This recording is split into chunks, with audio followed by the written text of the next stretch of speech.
आदाब, नमस्कार, बहुत बहुत स्वागत आप सभी का। आप देख रहे हैं खास कार्यक्रम नजर और नजरिया। मैं हूं आपके साथ बुशरा खानम फहाद।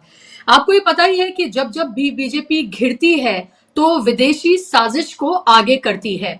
चाहे बात एसआईआर की हो या फिर जिस तरह से पूरे देश में चाहे आबो हवा जिस तरह से जहरीली हो रही है, या चाइना जिस तरह से लाल आंख दिखा रहा है, या और तमाम मसले, महंगाई, बेरोजगारी, इस पर जिस तरह से वो घिरी हुई है।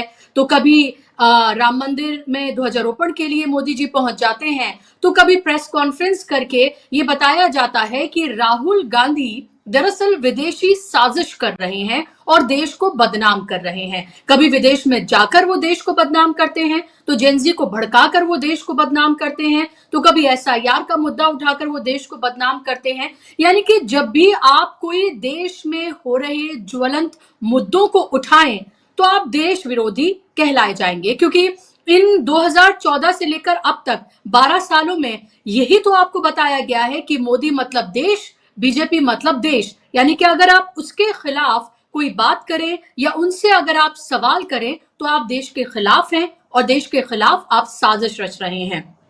ट्विटर ने एक नया फीचर लॉन्च किया है जहां आप ये पता कर सकते हैं कि किसका अकाउंट कहां से ऑपरेट हो रहा है।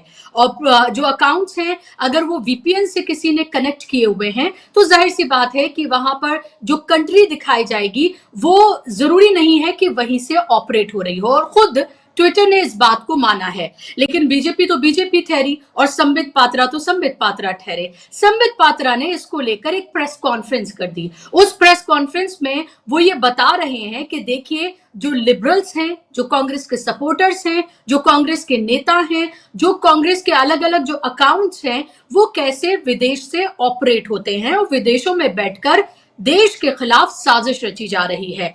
देखिए, सवाल तो चुनाव आयोग से पूछ रही है कांग्रेस। चुनाव आयोग से देश भी सवाल पूछ रहा है। वो लोग जो ये कह रहे हैं कि एसआईआर आखिर इतनी जल्दबाजी में क्यों कराया जा रहा है, जहां एक के बाद एक बीएलओज अपनी जान गंवा रहे हैं। अब तक 26 के करीब बीएलओज अलग अलग वजूहात से अपनी जान गंवा चुके हैं। कुछ लेटर्स लिखकर बता रहे हैं, कुछ आत्महत्या कर रहे हैं तो उससे पहले बता रहे हैं, कुछ ये बता रहे हैं कि ओबीसी का वोट काटने का उनके ऊपर प्रेशर था, और कुछ शादी से एक दिन पहले अपनी जान को गंवा रहे हैं। ये सब के सब सवाल जो है वो उठाए जा रहे हैं। लेकिन इस सब के बीच स्पोक्स पर्सन चुनाव आयोग का बनता हुआ कौन नजर आ रहा है? भारतीय जनता पार्टी। क्योंकि सीधा लाभार्थी कौन है इसका, लाभार्थी की बात बहुत करती है बीजेपी, सीधा इसका लाभार्थी कौन है? वो है भारतीय जनता पार्टी। वो हमने बिहार में देख लिया। आज संबित पात्रा ने एक प्रेस कॉन्फ्रेंस की और उसके बाद उसके रिबटल में कांग्रेस ने प्रेस कॉन्फ्रेंस की है। सुन लीजिए संबित पात्रा क्या कह रहे हैं। अगर आपका माथा पीटने का दिल चाहे उनको सुन के तो आप पीट लीजिएगा, मजाक उड़ाने का दिल चाहे, हंसने का चाहे तो वो भी आप कर लीजिएगा, लेकिन सुन लीजिए आप उनको जरा। पैदा करती है। आपको आज पहली बार कुछ ऐसी बातें सुनने को मिलेगा जो आप शायद विश्वास न कर पाए। मैं कुछ नाम पढ़ूंगा और कहां से उनके अकाउंट्स ओरिजिन करते हैं वह भी बताऊंगा, तो आपको लगेगा कि शायद मैं ठीक नहीं बोल रहा हूं। मैं बता दूं, जब आप अकाउंट में जाएंगे तो कई लोगों ने ये जो प्रोविजन था लोकेशन का बाद में चेंज किया, क्योंकि ये ऑप्शनल भी आया कि आप इसे छुपा भी सकते हैं, आप इसे लोकेशन को चेंज भी कर सकते हैं। तो कई लोगों को जब मालूम पड़ा कि उनके लोकेशन को विदेश में दिखाया गया है जो उस समय वास्तविकता थी, तो उन्होंने चेंज भी किया और कुछ लोगों ने उसे ऑप्शनल में डाल दिया, अर्थात हम दिखाना नहीं चाहते हैं हम कहां से ऑपरेट कर रहे हैं। आदरणीय पवन खेड़ा जी कांग्रेस के बड़े नेता हैं। डेट ऑफ ज्वाइनिंग इत्यादि में मैं नहीं जाता, but account based in United states, ये डॉक्यूमेंट आज हमारे पार्टी के सर्वोच्च सोर्स से आया है। पवन खेड़ा जी यूनाइटेड स्टेट्स बेस्ड है उनका अकाउंट। दूसरा अकाउंट है Maharashtra Congress, INC Maharashtra, account based in Ireland, account based in Ireland. आप चिंता करिए, मैंने अभी जाके देखा तो इन्होंने आयरलैंड को अब चेंज करके इंडिया कर दिया है, मगर जिस समय यह ऑप्शन शुरू हुआ, जिस समय यह विषय आया, उस समय अकाउंट बेस्ड इन आयरलैंड था। चोरी पकड़ी गई, अभी चेंज किया गया है। तीसरा अकाउंट जो मुझे दिया गया है वो हिमाचल कांग्रेस का है, @INC Himachal connected via Thailand Android app. Account based in India है मगर connected via Thailand Android app है. ठीक उसी प्रकार प्रतीक सिन्हा है, इन्फ्लुएंसर. तो आपने यहाँ संबित पात्रा को सुना और संबित पात्रा के पास एक लंबी चौड़ी फहरिस्त थी और आखिर जब वो कर रहे थे तो ऑल्ट न्यूज की बात कर रहे थे. ऑल्ट न्यूज के को फाउंडर हैं जुबैर, आपको पता है, और जुबैर के अकाउंट को एक बहुत बड़े गोदी पत्रकार हैं जो अब सरकारी चैनल में काम करते हैं, उन्होंने जुबैर के अकाउंट को कहा कि देखिए कैसे विदेश से ये ऑपरेट होता है. फौरन जुबैर ने रीट्वीट करके बताया कि जिस चैनल में वो काम करते हैं यानी कि दूरदर्शन, उसका अकाउंट आयरलैंड से ऑपरेट होता है. आज तक रिपब्लिक जैसे जो टीवी चैनल्स हैं, जो जहां पर संबित पात्रा जैसे स्पोक्स पर्सन बहुत आराम से वहां पर जाके बैठते हैं और जाहिर सी बात है वो किसकी बांसुरी बजाते हैं बताने की जरूरत नहीं है, वो चैनल्स और वहां के एंकर्स, उनके अकाउंट्स भी विदेश से ही ऑपरेट होते हैं. इस टेक्निकल गलती को कहीं ना कहीं ट्विटर ने भी माना है, उन्होंने कहा है कि उसको हम ठीक कर रहे हैं. इस सब पर कांग्रेस ने भी प्रेस कॉन्फ्रेंस की है, इसके अलावा और तमाम बातों को रखते हुए कि कैसे एसआईआर पर मौतें हो रही हैं. आप सोचिए कि ये देश की जो पार्टी जो देश को रन कर रही है उनके लिए, उनके स्पोक्स पर्सन के लिए क्या चीज कितनी महत्वपूर्ण है. एक लंबे वक्त तक उन्होंने कांग्रेस और राहुल गांधी को लेकर, खासतौर पर राहुल गांधी को लेकर यही नैरेटिव चलाया, उन्हें पप्पू से लेकर सब कुछ बताया, विदेश में वो साजिश रचते हैं, हर कुछ दिन बाद यही एजेंडा लेकर वो फिर आ जाते हैं, जब जब वो फंसते हैं तब तब वो ये कहने लगते हैं कि देखिए विदेश में बैठकर राहुल गांधी या विदेशी लोग ताकतों के साथ राहुल गांधी मिलकर ये सब कुछ करें. कभी चीन होता है तो कभी पाकिस्तान होता है तो कभी बांग्लादेश होता है. और अब जब चीन अरुणाचल प्रदेश को हिंदुस्तान का हिस्सा नहीं मान रहा है, खुद उनके विदेश मंत्री ने जो कहा है उस पर कोई प्रेस कॉन्फ्रेंस नहीं है, उस पर किसी तरह की कोई बात नहीं है, लेकिन बिला फिजूल की बातों पर आपको भटकाकर आपके जरूरी मुद्दे जो हैं आपके, उनसे बिल्कुल आपको हटाया जाए ताकि एसआईआर और इस सब के जरिए चुनावी धांधली करके जो विपक्ष इल्जाम लगाता है, कैसे चुनावी ठगी करके एक के बाद एक राज्यों पर सत्ता पर काबिज हुआ जाए. क्या कुछ कहा गया है कांग्रेस की तरफ से भी, वो भी आप सुन लीजिए. एक्स पर एक नया प्रोडक्ट लॉन्च हुआ, उस प्रोडक्ट में आपको लोकेशन पता चल सकती है. एक्स ने आधिकारिक तौर पर क्या कहा है उसको मैं बाद में बताऊंगी. बीजेपी की मूर्खता आप पहले सुन लीजिए. बीजेपी के एक लंपट ने प्रेस कॉन्फ्रेंस करी और प्रेस कॉन्फ्रेंस करके कहा कि कांग्रेस के समर्थकों के अकाउंट विदेशों से चल रहे हैं और यह देश के खिलाफ साजिश है. सर्वप्रथम, बीजेपी या नरेंद्र मोदी राष्ट्र नहीं है. राष्ट्रहित में सवाल पूछे जाते हैं, सवालों का जवाब दीजिए और थोड़ी तो मूर्खता कम दिखाइए. मूर्खता के मुद्दे तो मत बनाइए, ध्यान भटकाने के लिए भी मुद्दा तो ढंग का लेकर आइए. उन्होंने हमारे तमाम अकाउंट्स के बारे में कहा कि ये अकाउंट विदेशों से चल रहे हैं. एक लंबी फहरिस्त मेरे पास भी है उनके अकाउंट्स की, उनके ऑफिशियल अकाउंट्स की, वो कहां से चल रहा है भी पढ़ूंगी उसको. उन्होंने कहा फलाना हमारा अकाउंट आयरलैंड से चल रहा है, फलाना यूएस से चल रहा है. पवन खेड़ा जी के अकाउंट के बारे में बात करी. उन्होंने खुद ही बोला मैं वीपीएन इस्तेमाल करता हूं. और अब आपको मैं आधिकारिक स्टेटमेंट जो एक्स का है उसको भी पढ़ के सुना देती हूं. The country or region that an account is based can be impacted by recent travel or temporary relocation. This data may not be accurate and can change periodically. तो ट्विटर खुद ही स्वीकार कर रहा है कि जो डेटा, जो लोकेशन आपको दिख रही है वो एक्यूरेट नहीं है, ये कभी भी चेंज हो सकती है. आप वीपीएन इस्तेमाल कर रहे हैं, आपने ट्रैवल किया हो, आपने रिलोकेशन किया हो टेम्पररी, उस पर हो सकता है. और अब मैं बीजेपी के महामूर्खों को कहूंगी, निकिता बियर का एक अकाउंट है प्रोडक्ट हेडेक्स के, उनका जाकर ट्वीट पढ़ लें. उनका कहना है कि हमने एक प्रोडक्ट नया लॉन्च किया था, अलग अलग जगहों में लोगों को दिक्कतें आ रही हैं, ये ग्लिच है और हम ग्लिच को रिजॉल्व करने की कोशिश कर रहे हैं. जब हमने एक्स से बात करी, उन्होंने कहा आप लोग के ऐसे कोई अकाउंट है तो हमें जरूर भेजिए, ये प्रोडक्ट की वजह से ग्लिच आया है. मतलब बीजेपी को क्या चवन्नी बराबर भी अकल नहीं रह गई है अब. और अगर मैं उन्हीं की बात पर यकीन करूं तो मैं उनसे पूछना चाहती हूं, बीजेपी गुजरात आयरलैंड से क्यों चल रहा है? स्टार्टअप इंडिया का अकाउंट आयरलैंड से क्यों चल रहा है? डीडी न्यूज का अमेरिका से क्यों चल रहा है? जो 40 रुपए पर पेट्रोल कराने वाले श्री श्री, उनके इतने बड़े समर्थक हैं, उनका अकाउंट नॉर्थ अमेरिका से क्यों चल रहा है? उनके तमाम फर्जी समर्थक जो लोग हैं उनके किसी के अकाउंट साउथ अफ्रीका से चल रहे हैं, कोई साउथ अमेरिका से चल रहे हैं। मोदी जी की अपने साथ डीपी पर लगाने वाले लोगों के अकाउंट मलेशिया से चल रहे हैं। और तो और राष्ट्र मित्र मोदी जी के जिगर के टुकड़े अडानी ग्रुप का अकाउंट जर्मनी से चल रहा है। कैसे चल रहा है? ये लोग राष्ट्रद्रोह क्यों कर रहे हैं? क्या बीजेपी इस बात का जवाब दे सकती है? महामूर्खता की दलीलें, मुद्दों से भटकाने का प्रयास है ये। तो आपने यहाँ पर सुन लिया यहाँ पर सुप्रिया शनित को, और ट्विटर ने खुद ये माना है। और लेकिन जल्दबाजी और हड़बड़ी हेडलाइंस मैनेजमेंट की ऐसी है कि अपने पैर पर खुद ही कुल्हाड़ी मारते हुए संबित पात्रा बीजेपी नजर आ रही है। और साफ तौर पर ये लगता है कि कहीं ना कहीं हेडलाइंस को डाइवर्ट करने के लिए या हेडलाइंस मैनेजमेंट के लिए इस तरह की हड़बड़ी में ये प्रेस कॉन्फ्रेंस की गई है। और साफ तौर पे बताता है कि आधी अधूरी तैयारी, और कह रहे हैं कि हमारे टॉप मोस्ट जो बीजेपी के सोर्स हैं, ऐसा लग रहा है ना जाने कितनी बड़ी ये जानकारी है। अभी आप ग्रुप पे डाल दें तो शायद ये जानकारी आपको और हमें भी ऐसे ही मिल जाए। और कह रहे हैं टॉप मोस्ट जो सोर्सेज हैं उनसे ये जानकारी हासिल हुई है। देश में किस तरह के मुद्दे हैं, देश में जो बीएलओज हैं उनकी किस तरह से जान जा रही है। किसी की शादी होने वाली थी, किसी कोई अपने बीवी बच्चों को पीछे छोड़कर गया है, किसी ने जहर खा लिया, किसी ने किसी और दबाव में आकर अपनी जान दे दी, कोई रोते हुए अपने 3 साल के बच्चे को गोद में बिठाकर ये कह रहा है कि काम का बहुत दबाव है क्योंकि उनको अनगिनत घंटे जो है वो काम करना पड़ रहा है।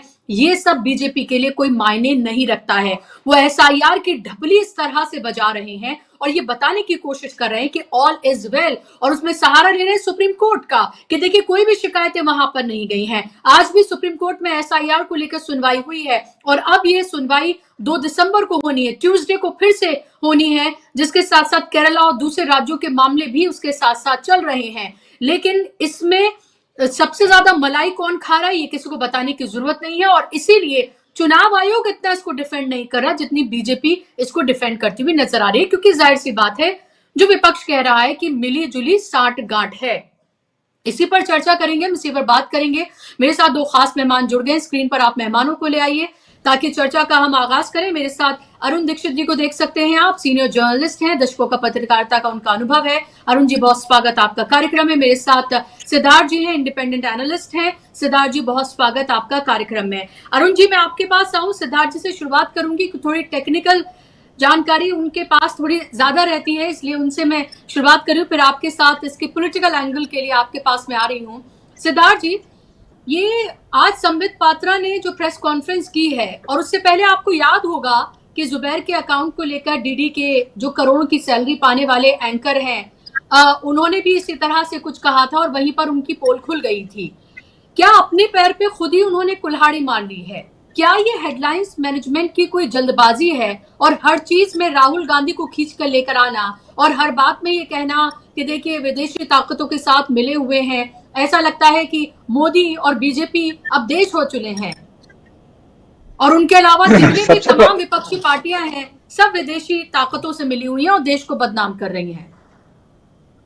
तो सबसे पहले तो मेरी समझ में ये नहीं आ रहा है कि अगर भाजपा भारत को विश्व गुरु बनाना चाहती है तो आपका दुनिया के साथ संबंध तो होगा ना। ऐसा तो नहीं होगा कि आप घर में बैठे रहेंगे और आप विश्व गुरु कहलाएंगे। आपको अगर विश्व गुरु बनने का शौक है तो दुनिया भर के साथ आपके संपर्क होना स्वाभाविक है।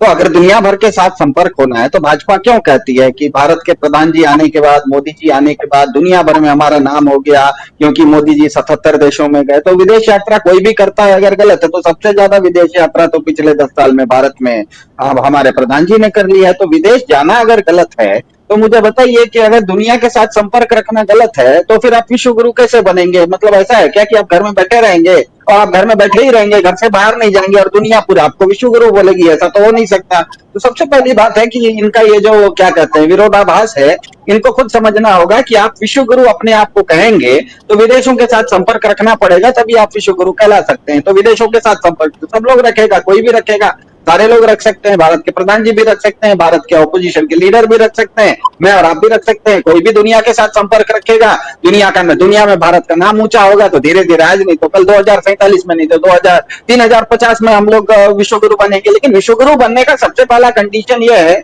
कि सचिन तेंदुलकर को सेंचुरी बनाने का सबसे पहला कंडीशन यह है कि क्रिकेट मैच खेलना शुरू करे। घर में बैठे रहेगा तो एक भी सेंचुरी नहीं बना पाएगा। तो सबसे पहले तो इनको ये जो इनका विरोधाभास है कि अपने आप को चाहते तो है विश्व गुरु कहलाना, लेकिन विश्व गुरु कहलाने के लिए विश्व के साथ संपर्क रखना नहीं चाहते। जो संपर्क रखता है उसको ये लोग बुरा भला कहते हैं, तो ये इनका विरोधाभास है। दूसरी बात, अभी हुआ यह है कि आपने पूछा इसका तकनीकी कारण बताइए, तो एक्स का मतलब है ट्विटर को, पहले वो ट्विटर कहलाया जाता था, उसको करीब 1.5 साल पहले इलॉन मस्क नाम के एक व्यक्ति ने, जो कि दुनिया का सबसे अमीर आदमी भी है और बहुत बड़ा आविष्कारक भी है, उसने एक्स को खरीद लिया। और उसके बाद उसने, क्योंकि उसमें उसका व्यापार भी नहीं था, और दूसरा ये कि हमको पाश्चात्य सभ्यता को समझने के लिए पाश्चात्य सभ्यता की जो सोच है, पाश्चात्य सभ्यता का जो विचार है, पाश्चात्य सभ्यता अपने आप को किस तरह से चलती है उसको भी समझना पड़ता है। एक बहुत ही बुनियादी अंतर है, टीवी लाइव के दर्शकों को जान लेना चाहिए। भारत की सभ्यता में और पाश्चात्य सभ्यता में, भारतीय सभ्यता में अच्छा होना जरूरी है, पाश्चात्य सभ्यता में सच्चा होना जरूरी है। भारत में आप अगर झूठे भी हैं लेकिन आप अगर अपने आप को अच्छा बोलते हैं तो लोग कहता है ये बहुत अच्छा आदमी है। पाश्चात्य सभ्यता में अच्छा होना जरूरी नहीं है, सच्चा होना जरूरी है। इसीलिए पाश्चात्य सभ्यता में आप देखिए वहां पर जुआ भी खेला जाता है, सब तरह के, हम जिसे कहते हैं कि वो देश तो बहुत ज्यादा एडवांस हो गया है, उस देश में तो बहुत खुलापन है, तो बहुत खुलापन होते हुए भी वहां पर एक पारदर्शिता है। तो उनका कहना है कि आप गलत काम कीजिए या अच्छा काम कीजिए, जरूरी वो नहीं है, आप जो कीजिए उसको सच बोलिए, आप झूठ नहीं बोल सकते, आप बोलिए कुछ और करिए कुछ, ये नहीं हो सकता है। तो भारत में अच्छाई को जितनी इज्जत है, विदेशों में पाश्चात्य सभ्यता में सच्चाई को उतनी इज्जत है। आप अगर गलत काम भी कीजिए तो कोई दिक्कत नहीं है, आप सच बोलिए कि हम ये काम कर रहे हैं। इसीलिए आप इंग्लैंड में जाइए, वहां पर क्रिकेट बेटिंग होती है और क्रिकेट बेटिंग जायज है, क्रिकेट बेटिंग वहां कोई भी कर सकता है। गलत काम गलत भी है तो वो उसको कहता है कि हम ये कर रहे हैं, सच्चाई है। तो हुआ ये कि ट्विटर ने ये कहा कि ट्विटर का ये मानना है, और ये सही भी है, जो भी सोशल मीडिया यूज करता है उसको पता है कि सोशल मीडिया पर आप खुद जो कुछ होते हुए भी झूठे नाम से अपना पूरा का पूरा परिचय, अपना पूरा का पूरा आइडेंटिटी छुपाते हुए आप कोई झूठा अकाउंट भी बना सकते हैं। बहुत आसान है, फेसबुक पर अकाउंट बनाने के लिए मुझे सिद्धार्थ शर्मा के नाम से ही बनाने की जरूरत नहीं है, मैं अमिताभ बच्चन के नाम से भी अपने अकाउंट बना ले सकता हूं, कौन रोकने वाला है। तो ये जो होता था कि लोग अपना अपना अकाउंट किसी नाम से बनाते थे, तो ट्विटर ने ये कहा अभी हाल फिलहाल में 2-3 दिन पहले कि हमको तो पता है कि कौन अकाउंट कहां से बुक हुआ है, क्योंकि हर फोन जो होता है, जिस तरह से आपकी हमारे पास एक गाड़ी होती है, गाड़ी का एक रजिस्ट्रेशन नंबर होता है, और वो गाड़ी का रजिस्ट्रेशन नंबर भारत में या दुनिया में किसी और के पास वो रजिस्ट्रेशन नहीं ही नंबर होता, वो यूनिक नंबर होता है। तो मेरे गाड़ी का जैसे रजिस्ट्रेशन नंबर यूनिक होता है, वैसे ही हर फोन जो आप इस्तेमाल करते हैं वो फोन के अंदर एक IMEI नंबर होता है। वो जो नंबर है वो सार्वजनिक नहीं होता, लेकिन जैसे ही आप उस फोन को यूज कीजिएगा, उस मोबाइल डिवाइस को, फोन का मतलब है मोबाइल डिवाइस, वो लैपटॉप भी हो सकता है, वो डेस्कटॉप भी हो सकता है, वो मोबाइल फोन भी हो सकता है। अगर आपके फोन में 2 सिम कार्ड लगते हैं तो फोन के अंदर 2 IMEI नंबर होगा, तो अलग अलग IMEI नंबर होगा, और वो IMEI नंबर दुनिया में किसी और के पास नहीं होगा। तो आप, ट्विटर ने कहा कि क्योंकि मेरे पास जितने भी लोगों ने ट्विटर पर अकाउंट खोला है उनका IMEI नंबर मेरे पास है, तो वो IMEI नंबर जिस देश का भी है मैं उसका लोकेशन शेयर करना शुरू करूंगा। तो उसने स्पष्ट बोल दिया कि उसने लोकेशन शेयर करना शुरू कर दिया। उसके लिए आप ट्विटर पर जाइए, किसी अकाउंट को खोलिए, उसके डिटेल्स में जाइए, तो वो बता देता है कि वो अकाउंट कहां से ऑपरेटेड है। तो वही सुप्रिया श्रीने जी ने कहा कि बीजेपी फॉर भारत का जो अकाउंट, बीजेपी फॉर गुजरात का जो अकाउंट है, जो बीजेपी का गुजरात से अकाउंट चल रहा है, वो बीजेपी के चल रहे गुजरात का अकाउंट आयरलैंड दिखा रहा है। ये सच नहीं है कि भारत के जो विदेश मंत्री हैं उनके बेटे वो खुद अमेरिका में रहते हैं? ये भी सच है, सबको पता है। बहुत सारे ऐसा, आज तक के बारे में ऐसा निकला, रिपब्लिक चैनल के बारे में निकला, यहां तक कि भारत का दूरदर्शन के बारे में निकला कि भारत का दूरदर्शन भी विदेश से संचालित है।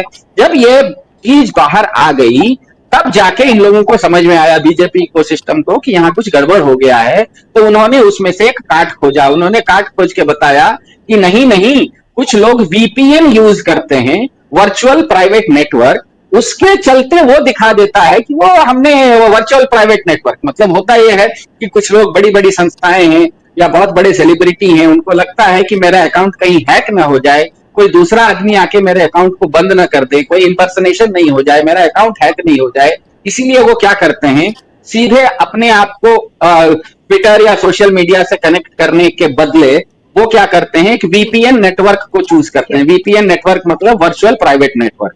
आप किसी को कुछ पैसा देते हैं और वो आपका नंबर उसके पास जाता है और वहां से वो सोशल मीडिया में जाता है ताकि आपका नंबर सीधे किसी को मालूम नहीं पड़े।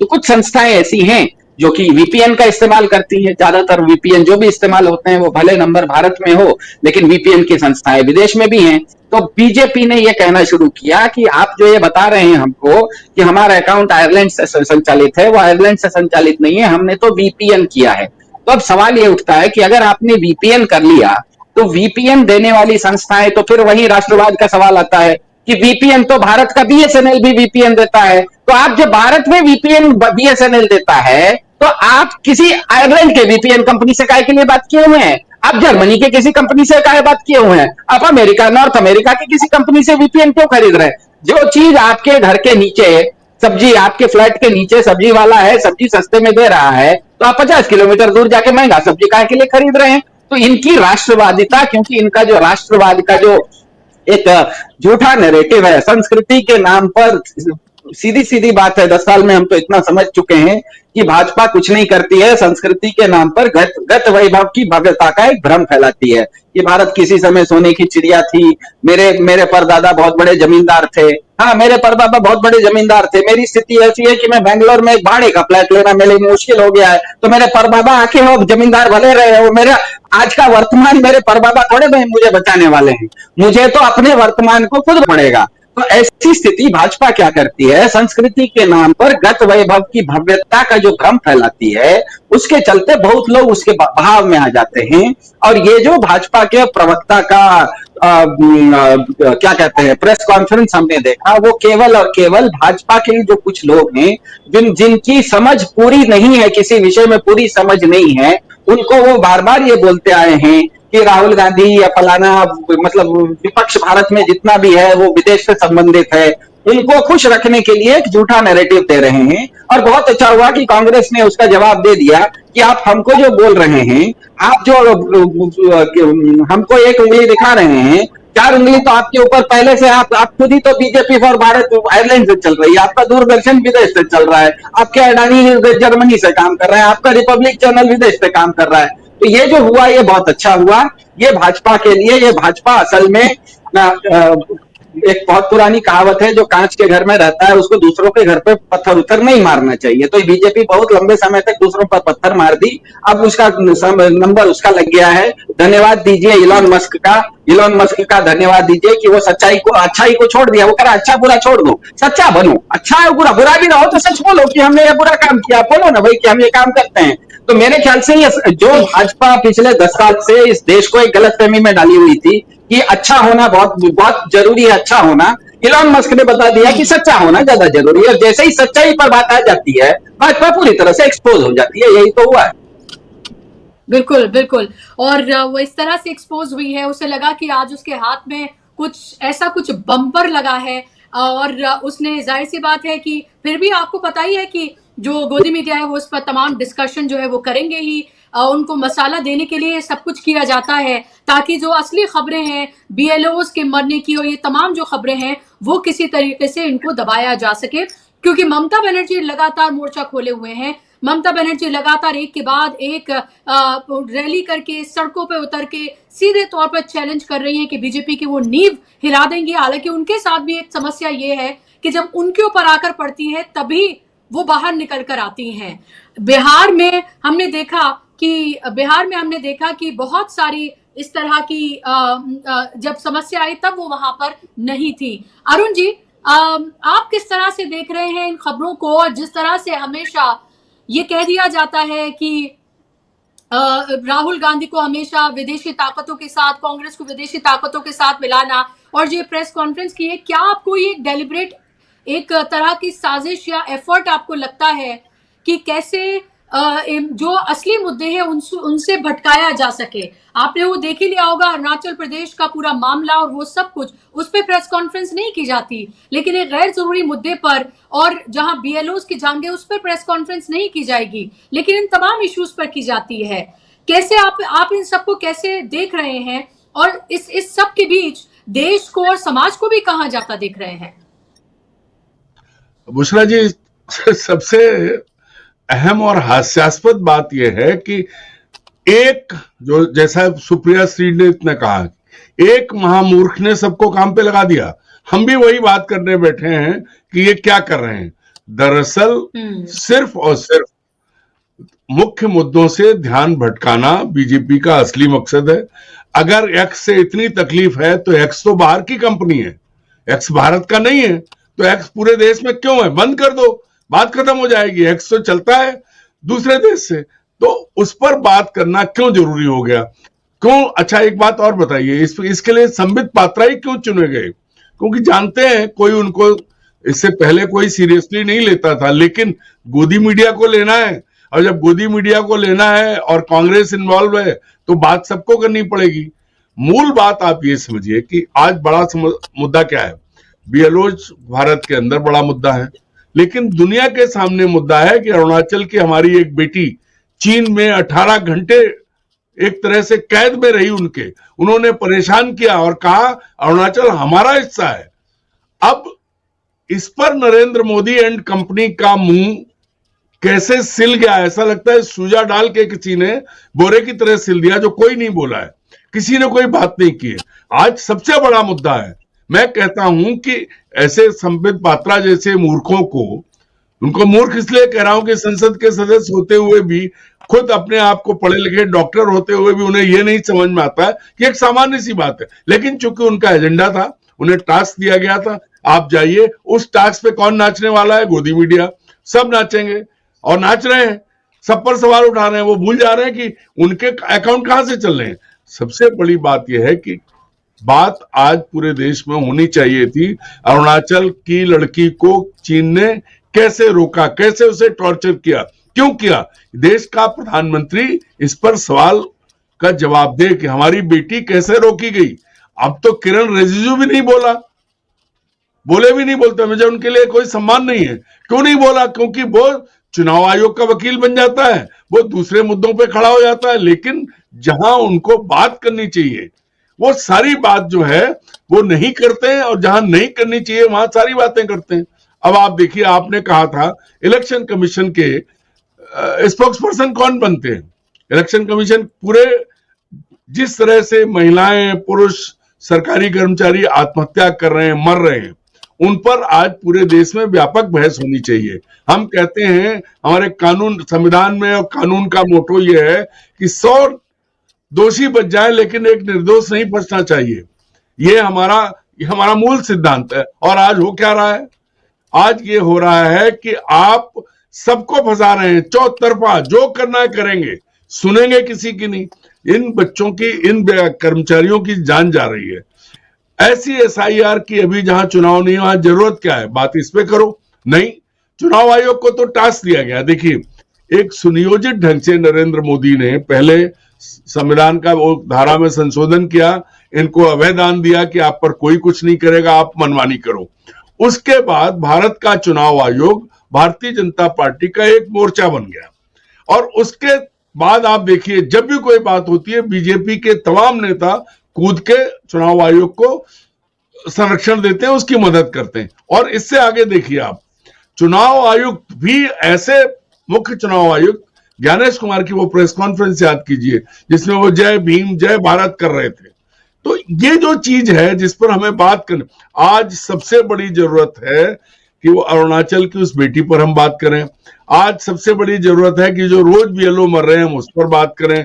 आज सबसे बड़ी जरूरत है जो चुनाव आयोग देश की जनता के साथ धोखा कर रहा है, 150 करोड़ लोगों के साथ चुनाव आयोग धोखा कर रहा है, और संविधान की आड़ में संविधान की हत्या करते हुए कैसे आम नागरिक का हक छीना जा रहा है। लेकिन इस पर हम बात नहीं कर पा रहे हैं। क्यों? बीच में एक बंदर कूद गया, उसने डुगडुगी बचाई, और उसके साथ जो है वो आ गए, सारा गोदी मीडिया आ गया।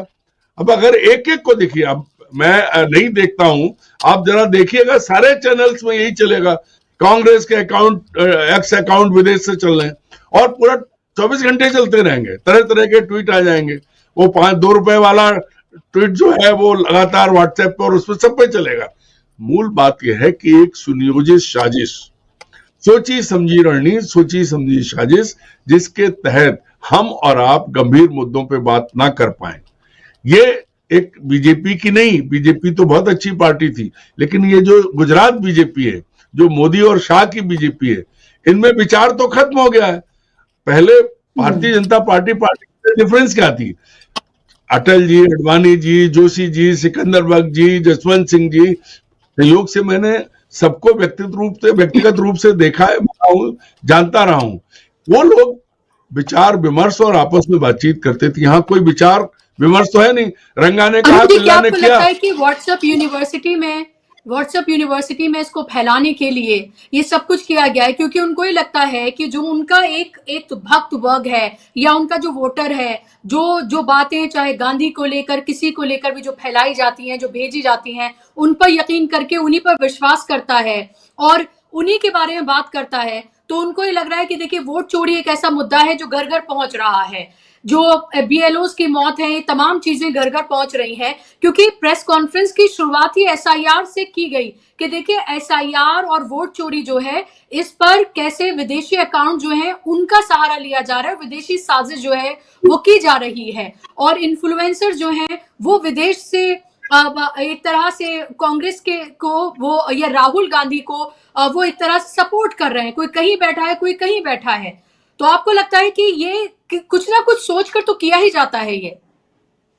नहीं, देखिए बुशरा जी, एक बात बताइए, जो सरकारी कर्मचारी अब तक मरे एसआईआर में, जिन्होंने अपनी जान दी या हार्ट अटैक में जो मरे, वो बेचारे जो है वो तो अंधभक्त नहीं थे। और दूसरी चीज ये है कि वो सिर्फ किसी एक पार्टी के नहीं, कि मान लीजिए वो कांग्रेस के थे, वो तो भारतीय जनता पार्टी से जुड़े हुए लोग भी हैं उनमें, जो सरकारी कर्मचारी हैं।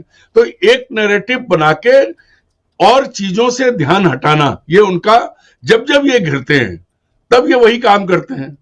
अगर बीजेपी घिर जाएगी तो वो कोई भी मुद्दा ले आएगी। आज आप पहले तो ये देखिए कि चुना किसको गया है। चुने गए संबित पात्रा ने जितनी बातें की हैं, भाई एसआईआर पर क्या कर पा रहे हैं? हम यही तो कह रहे हैं कि एसआईआर जिस तरह से किया जा रहा है दबाव बना के, उसकी इस तरह जरूरत नहीं है। आग नहीं लगी है बिहार में जो किया आपने, बाकी राज्यों में अभी समय है। अगर आपको बंगाल में करना है उसके लिए भी समय है। आप पूरे 12 राज्यों में आपने पब्लिक को सांसद में डाल दिया है। मैं गया हुआ था भोपाल से थोड़ा दूर एक गांव में, लोग परेशान है, उन्हें समझ नहीं आ रहा है 2003 का आंकड़ा कौन कहां ढूंढेगा।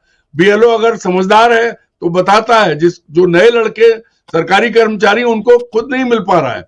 तो वो सारी समस्याओं से ध्यान भटकाने के लिए संबित पात्रा एक चीज ले आए कि अकाउंट बाहर से चल रहे हैं, एक्सपायर अकाउंट जो है, और उसका ढोल कौन बजाएगा?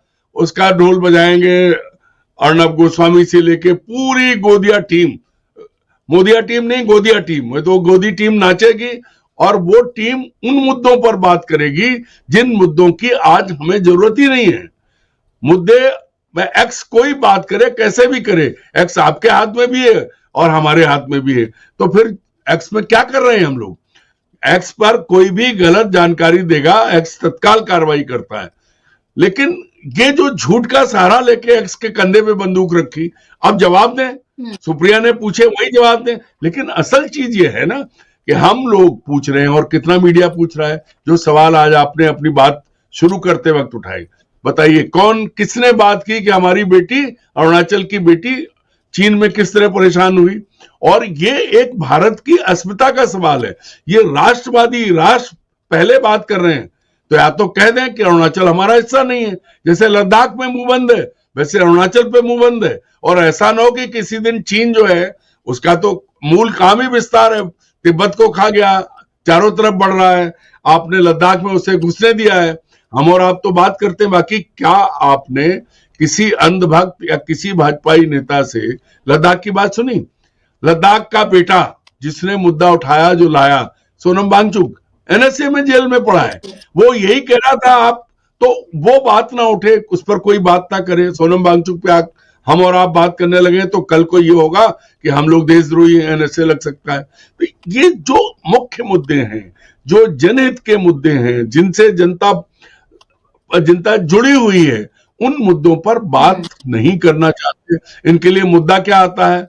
मुद्दा आता है कि दशरथ जी हमारे सपने में कहते हैं कि आके काम करो। तो पहले अगर दशरथ जी आपके सपने में आते हैं, अविनाशी जी, तो भगवान की कृपा से काम करो। तो काम ये करो कि जो करोड़ों लोगों को आपने परेशान कर रखा है ये बंद कर दो। काम ये करो कि भारत भूमि पर जो कब्जा है उसे छुड़ा लो, काम ये करो कि रोज ट्रंप आपको अपमानित करते हैं, जूते मारते हैं, बार बार कहते हैं, आप कहो कि नहीं नहीं हमने युद्ध रोका है, तो वहां कोई चीज नहीं आती। वहां दशरथ जी, मुझे लगता है कि बचपन से हम रामायण को पढ़ते आ रहे हैं, जानते आ रहे हैं कि दशरथ जी और राम की आड़, मैं तो कहता हूं, खुलेआम कहता हूं, आप देखिए पहले क्या होता था, डाकू इधर उधर माल लूटते थे और जाके फिर मंदिर में एक बड़ा घंटा चढ़ा दिया और वहां बाबाओं को दक्षिणा दे दी और वो चले जाते थे। पूरा चंबल के इलाके में दूर दूर आप देखिए तो ऐसे मंदिर बने हुए हैं, ये फलाने डाकू का, इसका उसका। ऐसे ही हमारी अयोध्या हो गई कि प्रधानमंत्री जी कहीं से कुछ करके लाते, अयोध्या में जाके एक नाटक कर देते हैं, ध्वजा फहरा दी, सारे पाप, चाहे वो बिहार की लूट का पाप हो, चाहे वो SIR का पाप हो, ध्वजा फहरा दी, उसमें खत्म हो गया। तो अभी सबसे बड़ी चीज जो है, कुल मिला के एकमात्र मुहिम है नरेंद्र मोदी एंड कंपनी की कि सही मुद्दों से ध्यान भटकाओ, ऐसे मुद्दे लाके सामने करो जिनका कोई अस्तित्व नहीं है। अब एक्स क्या मतलब है, अगर आज बात करिए आप, तो आपको बात करनी थी तो किसी ने पूछा कि हमारा जो प्लेन है जो क्रैश हुआ दुबई शो में, उसके बाद हमें कितना नुकसान उठाना पड़ा है, कोई बात नहीं है। कैसे हमारे बॉर्डर्स पर चीन लगातार, इतना बड़ा हस्तक्षेप है, लेकिन प्रधानमंत्री के मुंह से तो चीन का नाम नहीं निकलता। उत्तर प्रदेश में बहुएं जो हैं अपने जेठ और ससुर का नाम नहीं लेती हैं, शायद राम की सेवा करते करते मोदी जी को लगने लगा है कि चीन का नाम ही नहीं लेंगे। तो इन पर बात करो, जब अगर आप और हम बात करेंगे तो हमारे ऊपर भी हमला हो जाएगा, क्योंकि भक्त लोग सुनने को तैयार नहीं है। और सिंपल सी बात है, मैं बार बार एक ही बात आप सही कह रहे हैं। भारत में मुसलमान और गांधी परिवार और पड़ोस में पाकिस्तान नहीं होता तो बीजेपी की राजनीति होती नहीं। इस 3 मुद्दों के अलावा कुछ है नहीं बीजेपी में। एग्जैक्टली।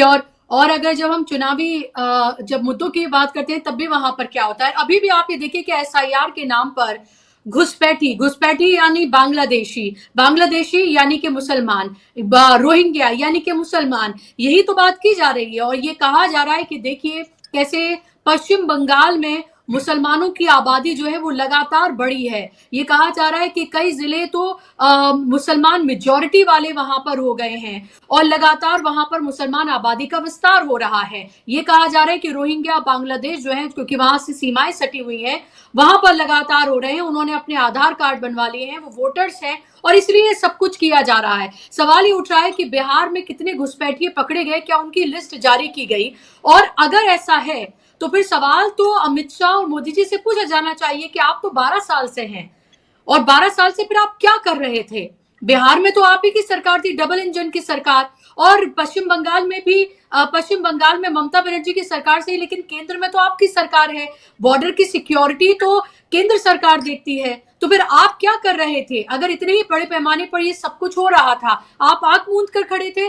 और क्या चुनाव आयोग ने बीजेपी के कहने पर SIR किया है कि जो SIR को बीजेपी डिफेंड कर रही है और ये कह रही है कि घुसपैठी है और इसलिए ये किया जा रहा है और घुसपैठियों को खत्म करेंगे और इसलिए ये सब कुछ किया जा रहा है? यानी कि बीजेपी जो बातें करती है वो अपनी ही पोल खोलती हुई नजर आती है और ये आज भी जो किया है उसमें भी साफ तौर पर यही लगता है।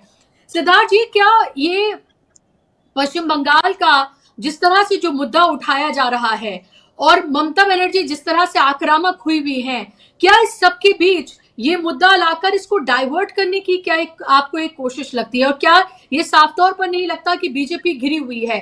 क्योंकि बिहार और बंगाल में जमीन आसमान का फर्क है। बिहार में उनकी सत्ता थी, शासन प्रशासन के कहने पे काम कर रहा था, वहां ऐसा नहीं कर पा रहे हैं। वहां पर उतने अग्रेसिव नेता नहीं थे जितनी अग्रेसिव ममता बनर्जी। हालांकि कितना फायदा कितना नुकसान होगा ये अलग देखने वाली बात है, क्योंकि ममता बनर्जी भी शायद अपने से आगे नहीं सोच पाती हैं। और अगर SIR इतना बड़ा मुद्दा था तो बिहार में भी उन्हें उतना ही अग्रेसिव होना चाहिए था जितने वो बंगाल को लेकर हो रही हैं। कैसे देख रहे हैं आप इस सबको भी? देखिए, भाजपा ना आज एक बहुत अजीब समस्या में फंस गई है। अगर रोज नया नया शगुफा नहीं छोड़ेगी तो लोगों की समस्या आगे आ जाएगी, लोग अपनी समस्या लेके आगे आ जाएंगे। कभी ट्रंप एक ठोकना स्टार्ट कर देगा, कभी चीन अरुणाचल में लाल आंख दिखाना शुरू कर देगा, मणिपुर 2 साल से जल रहा है, इससे संभल नहीं रहा है। अपना कर्तव्य करते करते भारतीय नागरिक बीएलओ बारात के बदले स्मशान पहुंच जाता है, लोग प्रदूषण से मुक्ति मांगने लगेंगे। तो कुल मिला के बीजेपी अगर कल को मुल्ला नसरुद्दीन जैसे मुर्गी के 3 टांग बोलने लगे तो मुझे आश्चर्य नहीं होगा, क्योंकि ये बीजेपी की मजबूरी है, उनको रोज एक नया शगुफा खोलना ही पड़ेगा।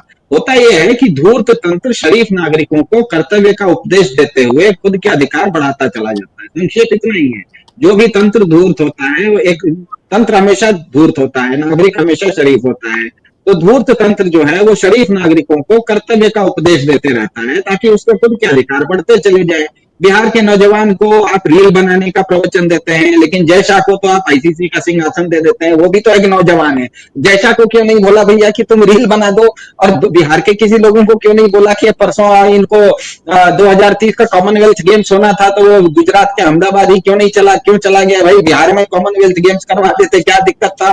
तो बिहार की जनता को एक प्रवचन देना है कि तुम अपना कर्तव्य करते रहो, कभी रील बनाते रहो। बीएलओ को कहते हैं कि तुम कानून के अंतर्गत करते रहो। ये इसीलिए ना इनको प्रवचन देने की इतनी आदत हो गई है कि ये प्रवचन देना बंद कर देंगे तो लोग क्या ऐसा सच देखना शुरू करेंगे।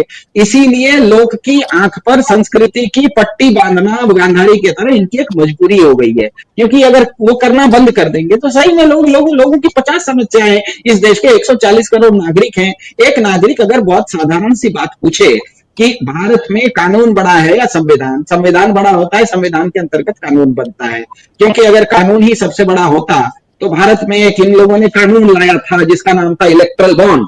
इलेक्ट्रल बॉन्ड के नाम का जो कानून था वो जब सुप्रीम कोर्ट में गया, भले देर हुई सवेर हुई, सुप्रीम कोर्ट ने क्या कहा कि ये असंवैधानिक है। इसका मतलब कानून हटा दिया, जो बना हुआ कानून था उसको वह अवैध घोषित कर दिया। इसका मतलब संविधान बड़ा है, कानून छोटा है। कानून गलत नहीं हो सकता, संविधान गलत नहीं हो सकता है, कानून गलत हो सकता है।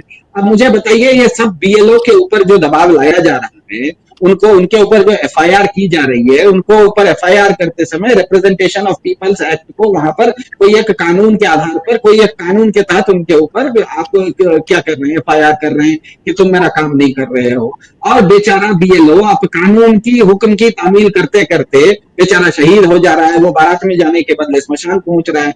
तो आप मुझे बताइए, कानून के अनुसार तो आदमी चल रहा है, बेचारा वो बीएलओ तो शरीफ आदमी है, वो आपके कर्तव्य कानून कहता है कि कर्तव्य करो, कर्तव्य करते करते वो शहीद हो गया। लेकिन भारत का संविधान क्या कहता है? भारत का संविधान तो ये नहीं कहता है किसी को कोई शहीद हो जाओ। भारत का संविधान तो उल्टा कहता है, वो तो कहता है कि भारत के हर नागरिक को जीने का पूरा अधिकार है। वो तो कहीं ये नहीं कहता कि भारत का नागरिक कर्तव्य करते करते शहीद हो जाना चाहिए। ऐसा तो कहीं संविधान ने, हमने नहीं जब भारत के संविधान में पढ़ा कि भारत के नागरिकों को अपना कर्तव्य के कानून के पालन करते करते, कानून के लिए अपना कर्तव्य पालन करते करते शहीद हो जाना चाहिए। ऐसा तो भारत के संविधान में नहीं है। भारत के संविधान के अनुसार तो उस बीएलओ को जीने का पूरा अधिकार था, लेकिन इन्होंने एक गलत कानून बनाया, एक अन्यायपूर्ण कानून बनाया। उस कानून के अंतर्गत उससे कर्तव्य का उपदेश दे दिया, उससे कर्तव्य करवाते करवाते उसको आप शहीद कर दिए। तो होता यही है, जो धूर्त तंत्र होता है वो हमेशा शरीफ नागरिकों को कर्तव्य का उपदेश देते रहता है ताकि नागरिक कर्तव्य करते रहे और इनके जो सत्ता है, इनके जो अधिकार है वो बढ़ते रहे। आज अधिकार इतने बढ़ गए हैं, आश्चर्य होगा विश्वनाथ जी आपको कि इस देश में 31,50,000 चुने हुए प्रतिनिधि हैं, जनप्रतिनिधि, ग्राम सभा से लेके एमपी एमएलए तक। तो आप मुझे बताइए कि ग्राम सभा में भी एक चुना हुआ प्रतिनिधि है जिसको 100, 200, 400 वोट मिला है, वो ग्राम सभा में बैठता है। मुझे बताइए कि भारत के प्रधान जी दिल्ली में बैठ के अगर गांव में शौचालय बनवाएंगे तो वो बेचारा जो ग्राम पंचायत में बैठा हुआ वो क्या बनाएगा? मतलब वो तो क्या कहते हैं, यूनाइटेड नेशन में जाके भाषण तो बेचारा नहीं दे सकता, उसको तो केवल गांव तक रहना है। तो गांव में आपने किसी को चुना है, उसको एक पद दिया है, उसको कोई काम नहीं दिया, उसके कोई अधिकार नहीं दिए, शौचालय भी उसको जो बनाना है वो दिल्ली से आप आके बनाएंगे। ऐसे 31.5 लाख लोगों को आपने चुन के रखा है। तो ये जो सत्ता का केंद्रीकरण भाजपा कर रही है, भाजपा के साथ सबसे बड़ी भाजपा की समस्या कहिए और भाजपा को टक्कर देनी कहिए। भाजपा की समस्या और भाजपा को टक्कर वही दे सकता है जो सत्ता केंद्रीकरण और सत्ता विकेंद्रीकरण को समझता है।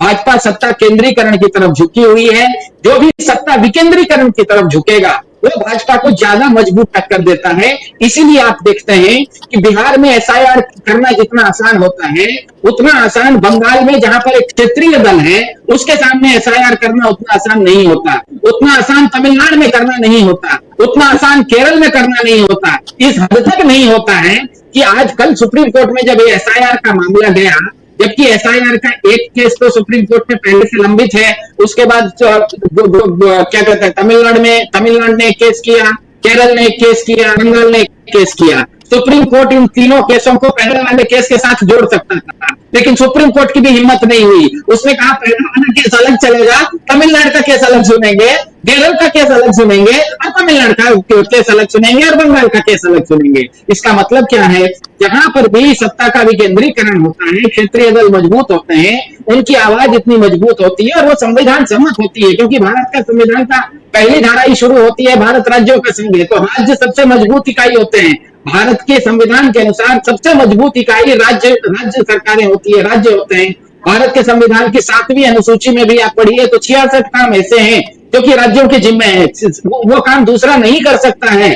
अगर जहाज रानी का काम करना है, आपके घर के सामने नाली बनानी है, घर में पानी देना है, बिजली देना है, ये केंद्र सरकार के काम नहीं है, ये राज्य सरकार का काम है और राज्य सरकार करती है। दिक्कत ये हो गई है कि भाजपा जब से आई है, उसने सत्ता का केंद्रीकरण इस हद तक वो चली गई है कि दिल्ली में बैठे बैठे प्रधान जी कहते हैं कि हम गांव में शौचालय बनाएंगे, तो बना दीजिए ना महाराज। तो मुझे ये बताइए, 31 लाख लोग जो ग्राम पंचायत के, वो क्या बनाएंगे? वो तो घर में बैठेंगे। या तो फिर उनको कहिए कि चले जाओ यूनाइटेड नेशन में, दुनिया में जो 200 देश है, सब जगह तुम एम्बेसडर बन जाओ, वो भी आप भेजते नहीं है। तो इसका मतलब ये है कि भाजपा को जो अभी भी आप देखिए, भाजपा को सबसे सशक्त चुनौती जो देते हैं वो क्षेत्रीय दल है। मैं ये नहीं कह रहा कि क्षेत्रीय दल विरोध करके देते हैं, कई बार भाजपा के साथ मिलकर भी पटक देते हैं भाजपा को, जिस तरह से नीतीश कुमार ने पटक दिया। नीतीश कुमार भाजपा के साथ भी है, तो आज उन्होंने एक पक्का कर दिया कि बिहार में 10 में से 8 लोगों ने भाजपा को वोट नहीं दिया है। बिहार के 10 लोगों में से 8 लोगों ने भाजपा को वोट नहीं दिया है। तो जहां भी क्षेत्रीय दल बहुत मजबूत होंगे। बिल्कुल, अभी मैं कमेंट्स पढ़ी थी तो उसमें किसी ने, दर्शक ने लिखा हुआ है कि संबित पात्रा जी, ये सारे अकाउंट छोड़िए, आप स्विस अकाउंट की बात करिए, उसके बारे में जानकारी दीजिए। तो जाहिर सी बात है कि जनता भी जो है वो अवेयर है। जी फिर मैं जा रही हूँ अरुण जी के नहीं 10 सेकंड में, इनको स्विस अकाउंट तो बहुत दूर की बात है। भाजपा के ही अपने एक सुब्रमण्यम स्वामी हैं, उन्होंने 2 घंटा पहले ट्वीट किया है। वो कह रहे हैं कि मैं भाजपा का हितैषी हूं, जो कि है, सच में वो हितैषी है भाजपा के ही। उन्होंने कहा है कि वो जेफरी एप्स्टाइन फाइल में भारत के कई सारे लोगों का नाम तो आ गया है, अब अगले कुछ दिनों में फोटो आने वाला है अकाउंट, तो बाद में ये एप्स्टाइन फाइल में कौन किस का नाम आएगा। और ये मैं नहीं कह रहा हूँ, ये तो भाजपा के ही हितैषी कह रहे हैं, भाजपा के अपने हितैषी कह रहे हैं कि भाजपा के जो सीनियर लोग हैं, जो मूर्धन्य लोग हैं, जिनको तथाकथित तौर पे इन लोगों ने मार्गदर्शक मंडल में भेजा हुआ है, उनका कहना है मार्गदर्शक मंडल का समय आ गया है, क्योंकि उसके नीचे के सारे लोगों की फोटो छपने वाली है एप्स्टाइन फाइल वाली। जी बिल्कुल, जाहिर सी बात है। और किसकी बात की जा रही है, ये अब सोशल मीडिया का जमाना है, सबको पता है कि एप्स्टाइन फाइल में किसका नाम जो है वो जोड़ा गया है, जिससे पूरे तौर पर हंगामा हमने देखा था और कांग्रेस ने भी इसको लेकर सवाल उठाए थे। आखिरी मेरा सवाल हो अरुण जी आपसे कि इस सब के बीच आप उम्मीद क्या देख रहे हैं? सुप्रीम कोर्ट पे तारीख एसआईआर को लेकर मिल रही है। एसआईआर एक ऐसा मुद्दा बन गया है जो चुनाव की ठगी का एक ऑफिशियल प्रोसेस बन गया है, और उसके बाद जिस तरह की दलीलें और तमाम चीजें सुप्रीम कोर्ट में भी हो रही हैं, क्योंकि तारीख पर तारीख मिल रही है, जिरह बहस सब कुछ हो रही है, देश के नामचीन सबसे बड़े वकील वहां पर जाकर इस सब को अपनी बात रख रहे हैं। लेकिन इस सब के बीच बिहार का इलेक्शन हो जाता है और अब पश्चिम बंगाल का इलेक्शन 2026 में, क्या उससे पहले कोई उम्मीद आप देखते हैं? और जैसे ममता बनर्जी ने कहा कि बिहार में जो किया अगर वो बंगाल में किया, तो एक तरह से वो कह रही है कि ईंट से ईंट बजा देंगी वो। बुशरा जी, मुझे लगता है कि ममता जी को मैं जानता हूं, जब वो रेल मंत्री थी उनसे मुलाकात होती थी, वो तुरंत फैसले लेती हैं, जो कहती हैं थोड़ा बहुत करती भी हैं।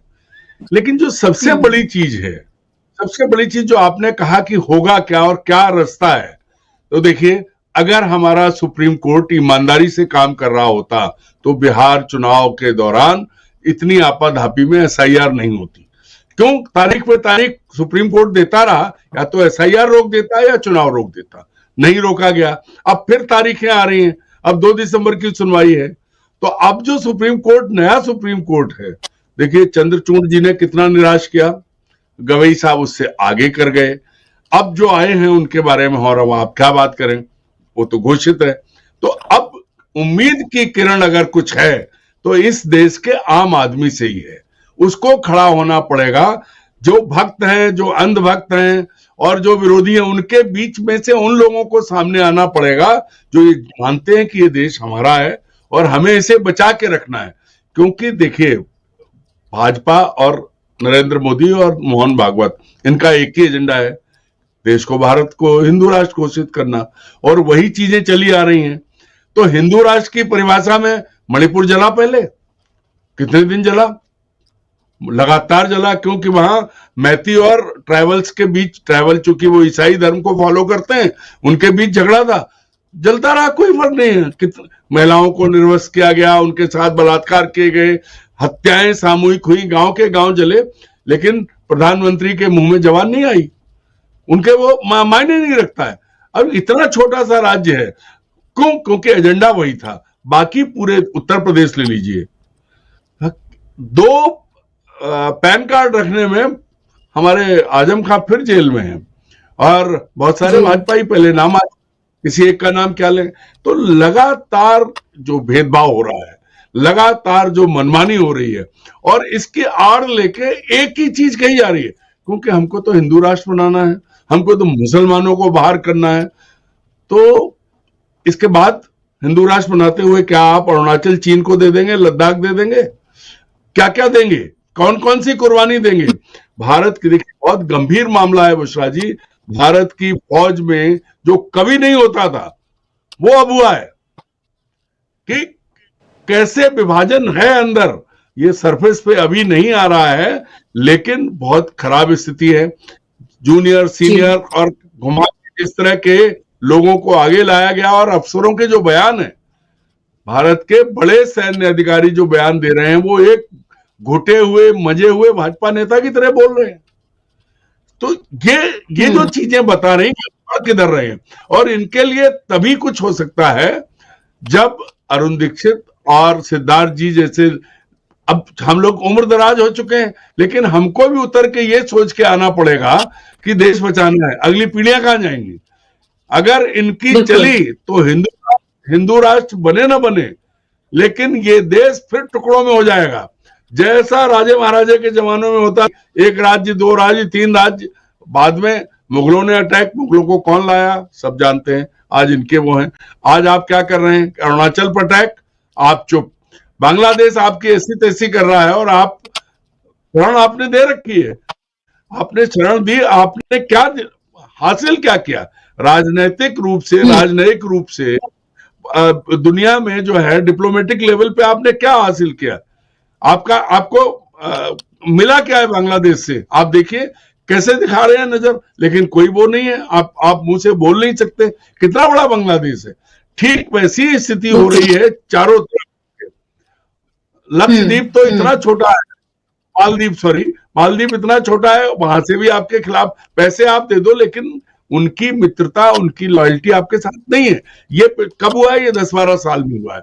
और मेरा जो असली सवाल था, जो आपने कहा कि अगर घुसपैठिए थे, भारत में घुसपैठिए हैं, तो भैया दिल्ली के चुनाव में आपने कितने निकाले? गुजरात में तो आपने एक मोहल्ला साफ करा दिया, वो जमीन किसी को दी जानी थी, उसलिए उन मुसलमानों को आपने साफ कर दिया, उसमें हिंदू भी थे। अब कितने निकले भाई, ये तो बता दो। कि तब तो गोदी मीडिया चिल्लाता रहा कि वो रोहिंग्या पकड़े गए, घुसपैठिया पकड़े गए।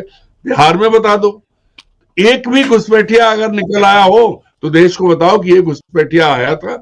तो आपके पास कोई भी तथ्य नहीं है सिवाय बकवास करने के। तथ्य होते तो आप उन मुद्दों पे बात करते जो देश के सामने है। देश आज तक नहीं जानता पुलवामा का आरडीएक्स कैसे आया। आज तक देश नहीं जानता कि पहलगाम में जब हुई तो वहां सिक्योरिटी फोर्स क्यों नहीं थी। और देश अभी भी ये नहीं जानता है।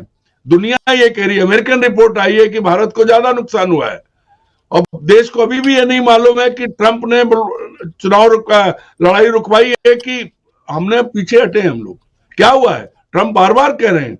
तो ये जो चीज है, एक तरफ अपने आप को भगवान से ऊपर बता रहे हो, दूसरी तरफ जो मेन मुद्दे हैं जो हर आम भारतीय का जानने का अधिकार है, उसको कौन बताएगा। अब अगर राहुल गांधी सवाल पूछ ले तो तत्काल उनके ऊपर जो पर्सनल अटैक, अब आपको याद होगा वो आलू और सोना, कि इधर से आलू डालो और इधर से सोना निकलेगा, किसका बयान था वो।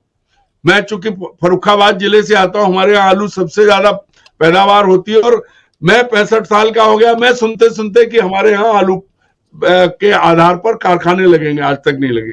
कांग्रेस भी सबने कर लिया। वही का ये बयान था कि हम तो मुख्य, कौन बोला, महामानव बोले, अविनाशी बोले थे, बयान नरेंद्र का। राहुल ने उसकी निकल की तो काट के उनके मुंह में डाल दिया। यही इनकी जो डर्टी ट्रिक्स डिपार्टमेंट जो है इनका, डीटीडी जो बीजेपी का है, जी बिल्कुल, डर्टी पॉलिटिक्स ये इस तरह की जा रही है। व्हाट्सएप यूनिवर्सिटी के जरिए ज्ञान फैलाया जा रहा है, असली मुद्दों से भटकाया जा रहा है, और एक के बाद एक चुनाव जीत रहे हैं साम दाम दंड भेद करके। और अब तो खैर इससे भी आगे की प्रक्रिया है, और वो है SIR, जो ऑफिशियली सबको बताकर। जी जी जी अरुण जी, बुशरा जी, SIR को थोड़ा तो रोक लीजिए। सबसे बड़ा सवाल है, क्या अरुणाचल की बेटी भारत की बेटी नहीं है? उसको चीन ने अपमानित किया, 18 घंटे रोका, पासपोर्ट पे सवाल उठाया, देश की अस्मिता का सवाल है। क्यों नहीं बोलते आप? बिल्कुल, क्या आप चीन के गुलाम हैं? चीन से हमारी बेटी को रोक के जो है अपमानित किया गया, हमारे देश के पासपोर्ट पे सवाल उठाया गया। ये कोई जो है डॉलर गिरता हुआ रुपया नहीं है जी। ठीक है, प्रधानमंत्री की उम्र से बहुत आगे निकल गया, आप नहीं बोलोगे, लेकिन बेटी का अपमान हुआ है। या तो आप कह दो कि आपको, सी बात है जी, इन तमाम मामलों पर, जी बिल्कुल, इन तमाम मामलों पर मुंह से लिया जाता है, और इन्हीं सबसे भटकाने के लिए इस तरह के मुद्दों को जन्म दिया जाता है। और से जो मीडिया है उसको एक तरह के हेडलाइंस जो है वो दी जाती है कि आज इस पर आपको बात करिए, ताकि उन तमाम मुद्दों से भटकाया जा सके। लेकिन देश के जो असल मुद्दे हैं उन पर हम लगातार सवाल उठाते रहेंगे और लगातार आपके सामने आते रहेंगे, ये हमारा वादा जरूर है। बहुत बहुत शुक्रिया आप दोनों मेहमानों का, अरुण जी आपका, सिद्धार्थ जी आपका, कार्यक्रम का हिस्सा बनने के लिए, समय देने के लिए बहुत धन्यवाद। शुक्रिया आप तमाम दर्शकों का भी, नमस्कार।